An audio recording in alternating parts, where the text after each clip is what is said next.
temptation, if you have a powerful military, to use it in ways that maybe is not appropriate. And I think we have made that mistake in the past, and if that's where you're going with this, I absolutely agree with you. This America is turning into a country I don't recognize anymore. This is not the country I grew up in. I mean, I gotta be honest, like when I first enlisted, I kind of bought all the rhetoric, hook, line, and sinker.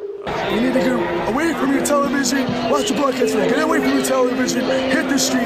There's a revolution going on, and we're missing the global change. Veterans have an interesting perspective on the way things are going on in the world, and on the processes and on the policies of NATO, because we fought under them, we experienced them, we know what they say in practice isn't necessarily what's going on in the ground.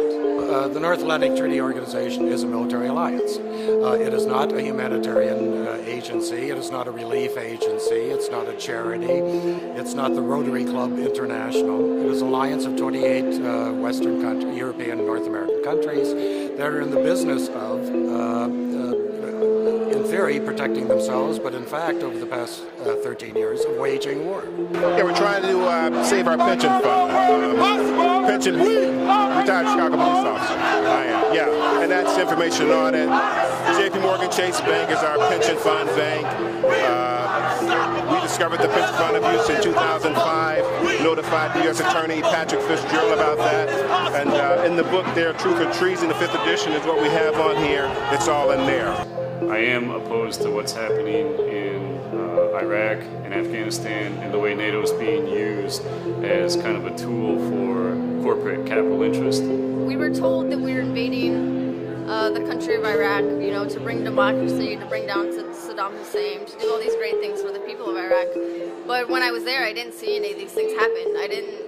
I didn't see a lot of help being given to the people that needed it. You're out here saying that the 1% with all the power and all the banks, factories, oil wells, natural resources, all their wealth is created by human labor. It's created by people like you and I who bend our backs, and all we get in exchange is petty wages. And it's about time we rise up and we overthrow this 1%. Here to somewhat express our whatever right we have left to free speech and free organization, because there's a lot of misinformed people in every camp, and that's pretty much the only efficient tool in mental battles like these is information. The United States is a nation for immigrants.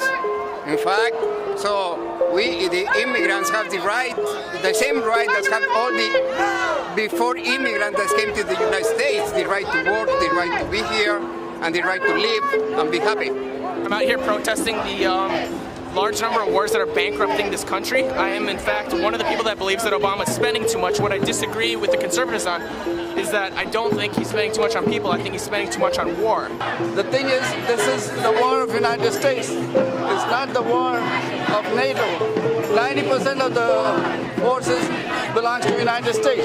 You've got the NRA, you've got the GOP, you've got the Republicans, you've even got the advertisers that advertise on Fox News who make money off of catering to white supremacists, the Klan, Berkshires, etc. They want to institute a missile defense system in Europe, and they're the ones that enforce, I'm sorry to say this, President Obama, but your wars.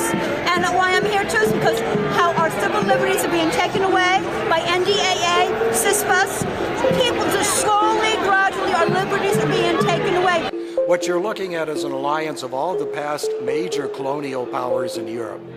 Britain, France, Spain, Portugal, the Netherlands, Germany, Italy, and the world's sole military superpower and the great colonial masters are united in trying to re-subjugate the world. That's the purpose of NATO.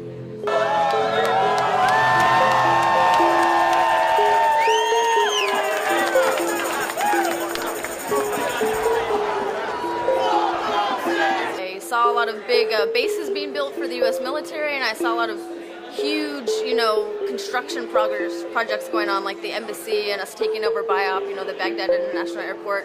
But it didn't seem like it was benefiting any of the people that we were said to be there. And it really started to make me question, why did my friends die for these causes? What was the causes that we were sent over there? And it didn't seem like bringing democracy was the answer. Corporate control of everything. Corporate control of the government, the state, the banks, nutrition, healthcare. Corporations control everything. And I'm also here, that's fruition for this. The sooner they get out, there'll be peace in Pakistan and Afghanistan. We need an international peace movement that talks about demilitarization, end to war, now, forever, altogether.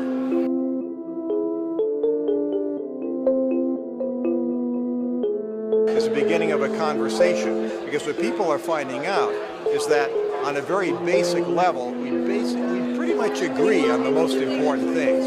We have disagreements about how we get there, and that's fair. That's the nature of life. But the fact that we would like to make a more humane and just world, I have no problem with that. The question is, how do we do it?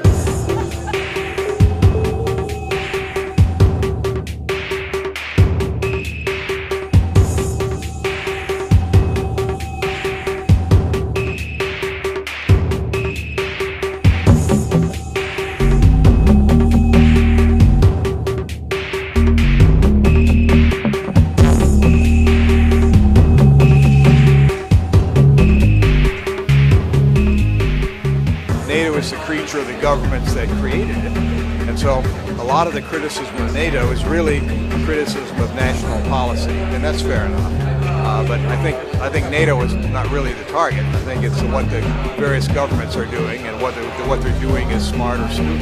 The wars aren't meant to be won. They're used as testing grounds for the United States and NATO to build up a global expeditionary military force for the next war, if I may, real quickly. I was given these medals along with other veterans and other service members for things that I don't really feel are worthy of praise or worthy of medals. They're tokens of an occupation, they're tokens of suppressing other people, of inflicting violence and terror on groups of people on the other side of the world, and they're not really something I want to hold on to. Giving these back is a way to start the healing process and to send out a hand of reconciliation to the people that we have caused damage and terror in the lives of these civilians